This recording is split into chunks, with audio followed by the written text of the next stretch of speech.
Mummy వంట రెడీనా? తినేద్దాం ఇక వేడివేడిగా. వంట రెడీనా? వేడివేడిగా ఇక అన్నం వండేసిన.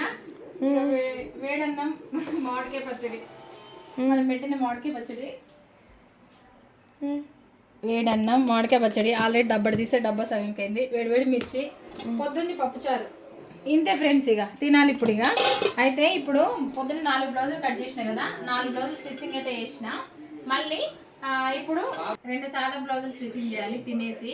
నాకు ఎంత పని ఉన్నా కూడా వీళ్ళకైతే కంపల్సరీ టైంకి వంట అయితే చేసి పెట్టాలి కదా ఫ్రెండ్స్. అందుకే పొద్దున పప్పుచారుతోటి అడ్జస్ట్ చేసుకుంటున్నాం. అడ్జస్ట్ ఏం లేదు లేండి, వాళ్ళకి ఇష్టమే పప్పుచారు, మామిడికాయ పచ్చడి, మిర్చి, వేడివేడి అన్నం. ఎందుకంటే మంచి ఫుడ్ ఏది ఉంటుంది చెప్పండి ఫ్రెండ్స్ మీరు, ఓకేనా అండి? ఏది ఏమంటారు కదా, ఏ ఎండకి ఆ గొడుగు పట్టాలి, ఏ వానకి ఆ గొడుగు పట్టాలో, ఏదో ఒకటి లేండి అట్లా అనమాట. ఇప్పుడు పని ఉన్నప్పుడు ఉన్నది అడ్జస్ట్ చేసుకోవాలి, ఓకేనా ఫ్రెండ్స్? ఇంకా తినేసి మళ్ళీ వరకు స్టార్ట్ చేయాలి. బాయ్ అండి. వీడియో నచ్చితే ఒక చిన్న లైక్ చేయండి అబ్బా.